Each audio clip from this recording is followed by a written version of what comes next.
Assalamualaikum warahmatullahi wabarakatuh. Baik sahabat petani semua, pada kesempatan kali ini saya berbeda dengan kesempatan sebelumnya. Karena saat ini saya berada di lahan saya sendiri. Dan bisa teman-teman lihat, ini telah berumur sekitar 8 bulan lebih. Dan bisa teman-teman lihat, buahnya masih sangat lebat. Dan ini sesuai request dari sahabat petani semua yang ingin kita membahas bagaimana cara merimbunkan buah dan berproduksi dalam jangka waktu yang cukup lama untuk mengejar harga seperti saat ini. Ingin tahu caranya? Saksikan video ini sampai selesai.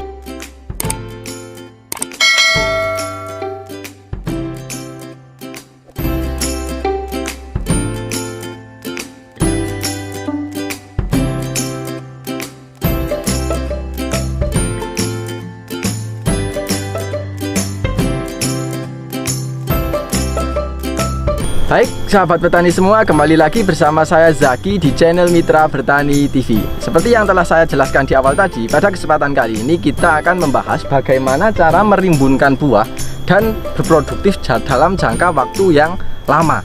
Untuk menghasilkan buah yang seperti ini, saya hanya menggunakan dua cara. Langsung saja, untuk cara yang pertama, berproduktif dalam jangka waktu yang lama dan buah maksimal, itu tentunya harus diimbangi dengan pakan yang maksimal. Pakan itu kita hanya menggunakan untuk yang pertama, untuk dasaran kita menggunakan dua jenis. Yang pertama adalah pupuk kandang, yang kedua adalah Punska. Punska yang mengandung N, P, dan K. Tentunya itu nanti akan tersimpan di dalam tanah dan nantinya akan dapat dimanfaatkan untuk menunjang proses pembentukan buah pada tanaman. Apabila tanamannya bagus tapi sistem suplai makanan dari bawah itu kurang, tentunya nanti tanamannya juga tidak akan berbuah maksimal, apalagi berharap untuk jangka waktu yang lama, itu sangat mustahil. Kemudian untuk pupuk organik, seperti yang sering saya sampaikan, kunci dari pembenah tanah itu ada tiga. Yang pertama adalah bahan organik, kemudian yang kedua adalah gamping atau dolomit, kemudian yang ketiga adalah asam humat. Nah, manfaat dari bahan organik sendiri itu memiliki kandungan yang cukup lengkap. Di samping itu, dia juga berperan dalam proses perbaikan sifat fisik, kimia, dan biologi tanah. Kaitannya dengan pemperbaikan struktur, kemudian bakteri baik, dan lain sebagainya. Pada intinya, kalau sebisa mungkin pupuk kandang itu selalu diberikan ketika kita akan melakukan penanaman, apalagi untuk musim tanam yang pertama, karena itu sifatnya adalah investasi jangka panjang.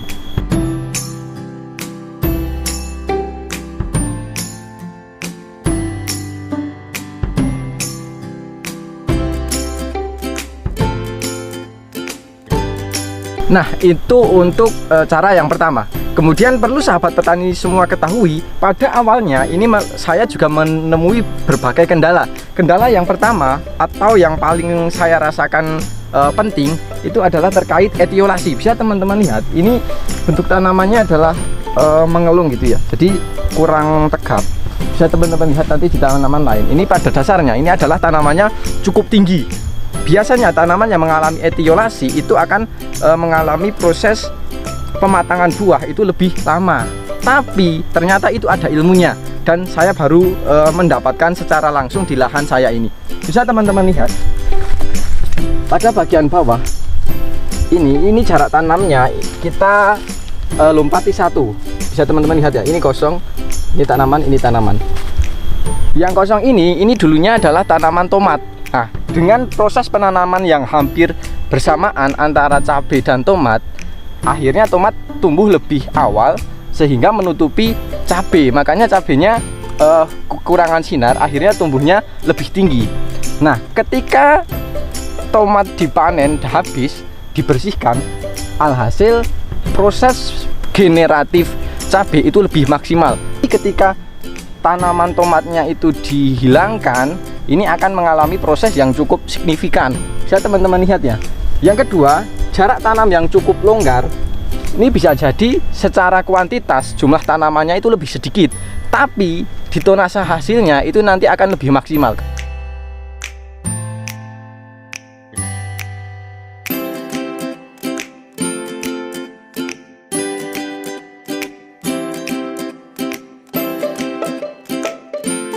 Oke ya, mungkin itu salah satu kenapa produktivitas kita dapat berlangsung cukup lama gitu ya.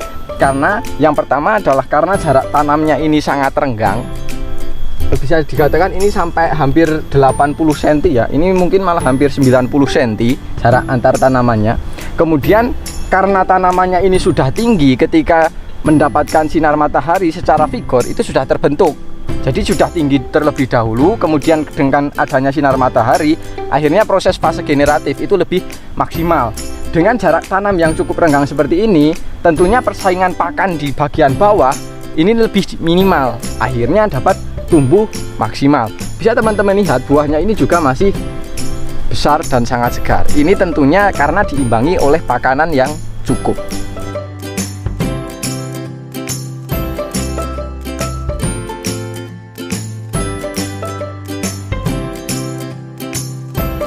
Oke, sekarang kita masuk pada cara yang kedua, yaitu melalui aplikasi semprot. Nah, untuk semprot sendiri pada fase generatif kita, karena ini bertepatan dengan musim hujan, tentunya kita perlu menggunakan fungisida.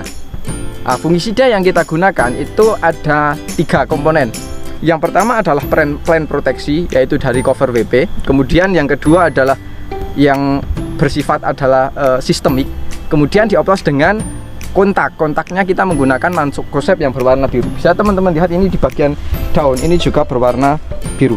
Kemudian manfaat dari plant proteksi tersebut yang seperti Cover WP itu, dia juga selain sebagai penetral asam pada air hujan, karena teman-teman perlu ketahui ya, jadi daun atau buah pada musim hujan apabila terguyur air hujan nanti ini akan bersifat asam. Nah, dengan adanya plant proteksi atau Cover WP itu nanti ini akan menetralkan keasaman pada permukaan daun dan buah. Alhasil jamur tidak betah atau kurang suka dengan kondisi yang cukup netral. Oke ya, manfaat dari Cover WP sendiri selain untuk plant proteksi gitu ya, dia juga mengandung silika, makanya ketahanan terhadap jamur itu lebih tinggi. Biar teman-teman lihat ya, ini warnanya cenderung mengkilat.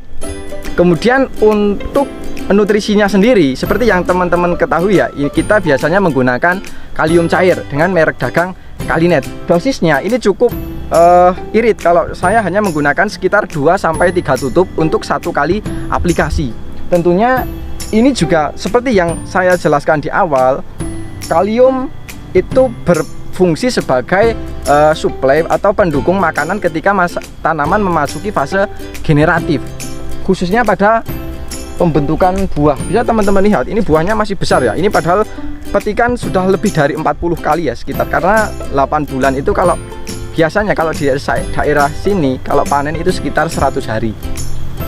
Nah, buahnya masih sangat besar ya. Kemudian keunggulannya sendiri, bisa teman-teman lihat warnanya itu cenderung mengkilat ya. Bisa lihat. Dan ini kulitnya tebal. Nah, tebal kan, tebal dengan warna yang mengkilat dan kulit yang tebal. Ini akan memungkinkan menimbulkan ketahanan dari segi buah terhadap serangan hama dan jamur. Ini relatif lebih tahan dibandingkan yang lunak. Ini daya simpannya juga lebih lama ya. Ini yang merah, bisa teman-teman lihat, buahnya masih cenderung besar, warnanya mengkilap. Ini sangat disukai pengepul. Ini juga daya simpannya itu lebih lama. Kemudian bobot, bisa teman-teman hitung sendiri ya, karena ini memang buahnya besar, kulitnya tebal, otomatis tonasenya itu pasti lebih tinggi dibandingkan pada buah umumnya.